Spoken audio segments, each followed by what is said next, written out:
আলাইকুম। আমাদের বিখ্যাত বক্তা শুধু বাংলায় নয়, বাংলার বাইরে, বাংলাদেশ, আসাম, ইন্ডিয়ার বিভিন্ন জায়গায় উনি জালসা মাহফিলে যা বক্তৃতা করেন, আপনারা ইউটিউব খুললে সার্চ করলে ওনার সেই পবিত্র কোরআন হাদিস থেকে ব্যাখ্যা করে তর্জমা করে যেভাবে বক্তৃতা করেন। আমি কলকাতার যখনই যাই, গাড়িতে যেতে যেতে কয়েকজন মৌলানার জালসা শুনতে যাই স্কুলে, তার মধ্যে উনি আমার প্রিয় বক্তা। আরো আছে বাংলাদেশের মিজানুর আজহার, মিজান সাহেবকে বাঁচেন, আরো ওইটা একটু পছার করে সবাই যাতে সহযোগিতা করে।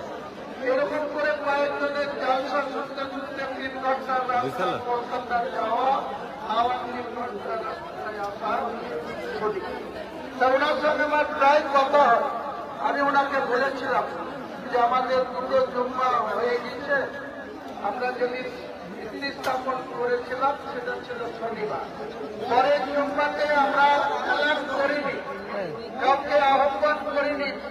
আল্লাহর রহমতে আল্লাহ হিদায়াত দিয়েছিল, তাই 1 লক্ষ মানুষ চলে পরের জুম্মায়, অর্থাৎ সেকেন্ড জুম্মা, আজকে থার্ড জুম্মা, অর্থাৎ 3 নম্বর জুম্মা এখানে হচ্ছে।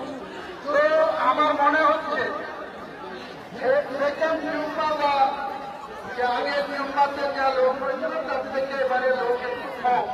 স্বাভাবিক কম হতে পারে, বাড়বে কমবে, এটা নিয়ে আমাদের কোনো সমস্যা নেই। আমার নিজের যে উপলব্ধি, আমি নিজে যেটা আশা করেছিলাম, আল্লাহ তার 50 গুণ বেশি মানুষের সাহায্য, এবং মানুষ এখানে প্রতিনিয়ত আসছে। কিছু ইউটিউবারদের উদ্দেশ্যে আমি বলছি, ভাই আপনারা এখানকার ভিডিও করুন, কথা বলুন, আপনারা রোজগার করুন, টিআরপি বাড়ান, আমার কোনো আপত্তি নেই। কিন্তু এখানকার বাবরি মসজিদ নিয়ে কোনো আজে বাজে মন্তব্য, ভিডিও ছাড়বেন না। কিন্তু আমি কিন্তু যখন তাদেরকে যদি আজে বাজে কিছু করে, আমি কিন্তু তাদের বিরুদ্ধে আইনত পদক্ষেপ করব, এবং আপনাদের ইউটিউব চালানো তখন খুব অসুবিধা হবে। একটা টেকনিক্যাল বিষয়, এই যে হাইকোর্টের অ্যাডভোকেট হাবিবুর রহমান দাঁড়িয়ে আছে, প্রথম যে মামলা 6 তারিখে শিলান্যাস করার কথা, যে কেস হয়েছিল তার 8 তারিখে হেয়ারিং হওয়ার কথা। রাজ্য সরকার পলিসি করে বন্ধ করার জন্য শুক্রবার ছিল 5 তারিখ, সেদিনকে রাজ্যের অ্যাডভোকেট জেনারেল পর্যন্ত হস্তক্ষেপ করে বন্ধ করার জন্য শুক্রবার হেয়ারিং করল। 5 তারিখে যাতে স্টে করা যায়, ভিত্তি স্থাপন না করা যায়। কিন্তু আল্লাহ যার পক্ষে থাকে, এই হাবিবুর রহমানদের মতো আরো যে হিন্দু অ্যাডভোকেট ছিল, তারা কিন্তু সবাই আমাদের পক্ষে, বাবরি মসজিদ করার পক্ষে লড়াই করেছিল। প্রধান বিচারপতি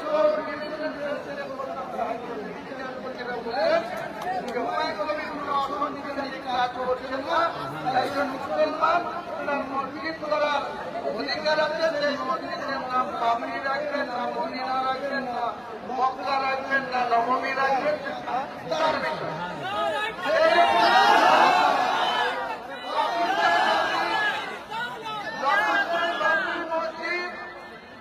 আমরা ভিত্তি স্থাপন করেছি, 4 লক্ষের বেশি মানুষ এখানে উপস্থিত হয়েছিল, আর রাস্তায় আরো 4 লক্ষ মানুষ দাঁড়িয়েছিল। কি বর্ধমান, কি নদিয়া, কি উত্তর 24 পরগনা, দক্ষিণ 24 পরগনা, হাওড়া, উত্তর দিনাজপুর, মালদা, বীরভূম, বিভিন্ন জায়গায় আমার কাছে খবর ছিল যে রাস্তায় তারা আটকিয়ে দিয়েছে, পুলিশ কোথাও আটকিয়েছে, পুলিশ কোথাও ভুল করতে পরিচালিত করেছে, যে যাওয়া হবে না। রাস্তায় 4 লক্ষ লোক দাঁড়িয়েছিল। আমরা আল্লাহ আমাদের কাছে রহমত করেছিলেন, আল্লাহ আমাদের হিদায়াত দিয়েছিলেন, তাই আমরা করতে। কিন্তু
ব্যক্তিগত স্বার্থের জন্য বলবো না, কিন্তু বাবরি মসজিদটা আজকের দিনে ভারতবর্ষ নয়, এক বিষয়ে বলছিলেন পাশের বাংলাদেশ 20 কোটি মানুষ বাস করে, তার মধ্যে 2 কোটি অমুসলিম হিন্দু ভাইরা, 18 কোটি মুসলমান, 15 কোটি মুসলমান দোয়া করছে এই বাবরি মসজিদের জন্য।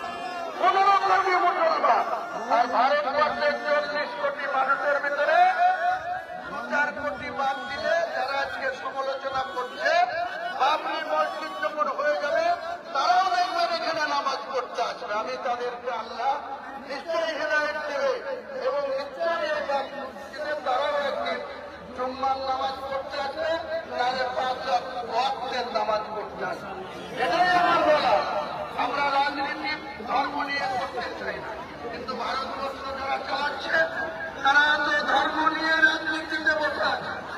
রাম মন্দির করার সময় তারা টিকিট তুলে দিন, আমাদের এই এলাকা থেকে একটা একটা করে শিলাপটরি নিয়ে লক্ষ্যকে যায়নি, অযোধ্যায় যায়নি, আপনারা জানেননি? সেটার মধ্যে কি রাজনীতি ছিল না? সেটার মধ্যে রাজনীতি ছিল না। আজকে আমাদের সমালোচনা করা হচ্ছে যে মসজিদের নামে আমরা রাজনীতি করছি। তুমি বাধা দিলে 100 বার রাজনীতি দিয়ে তোমার বাধার মোকাবেলা করবো আমরা, 100 বার মোকাবেলা করবো। একজন মুসলিম আক্রান্ত হলে তার পাশে দাঁড়ানো আমাদের কোরআন বলেছে, শেষ নবী সাহেব বলেছে, রিজভী সাহেবরা প্রতিদিন 3 ঘন্টা 4 ঘন্টা করে নিজের রক্ত পানি করে ওয়াজ করে মুসলিম সমাজকে নিজের পায়ে দাঁড়ানো, হালাল রুটি খাওয়া, হারাম থেকে বিরত থাকার জন্য প্রতিনিয়ত আমরা কিছু কিছু লোক এখনো সেটা একটা দিয়ে শুনি আর একটা দিয়ে বের করে দিই। এটা মুসলমান সমাজকে আরো বেশি নিজের কি বলবো সংযত এবং ইমান মেনে চলা, ইমানকে মেনে চলা, কোরআনকে সম্মান করা, এটা প্রত্যেক মুসলমানের উচিত বা কর্তব্য। তাই আমি বেশি কিছু বলবো না, শুধু আজকের এই জুমার নামাজ সুস্থভাবে যাতে হয়। আর আমি আমাদের রিয়াজুল্লাহ কারি সাহেব বা আমাদের যে কমিটি আছে তাদেরকে বলবো, দুবার রিয়াজুল্লাহ কারি সাহেব করেছেন, এবার যিনি জুমা করেছেন তিনি করবেন, কিন্তু নামাজটা যাতে আমাদের আমিনুদ্দিন রিজভী সাহেব করেন, তার জন্য আমার ট্রাস্টির পক্ষ থেকে কমিটিকে আবেদন করছি। নিশ্চয় টাইম হলে আমাদের আজানও হবে, আমাদের জুম্মার নামাজ শুরু হবে। সবাই সুস্থভাবে নামাজের জায়গায় চলে যান, আস্তে আস্তে চলে যান।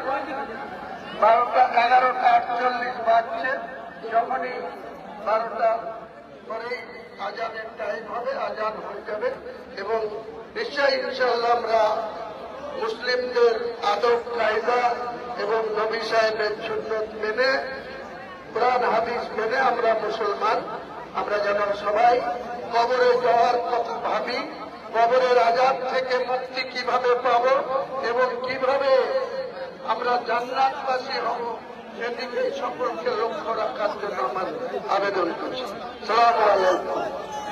আপনারা মাঠের দিকে চলে যান, মাঠে প্রচুর জায়গা আছে, আপনারা মাঠের দিকে চলে যান। আমাদের গমের জমি, সরষার জমি অনেক দূর ঘেরা আছে, ওই ঘেরার মধ্যে আপনারা চলে যান, মাঠের দিকে চলে যান। আমাদের মাঠের দিকে জমা দেবে, মাঠের দিকে চলে যান। আর ওখানে যারা কাজ করছেন, আপনারা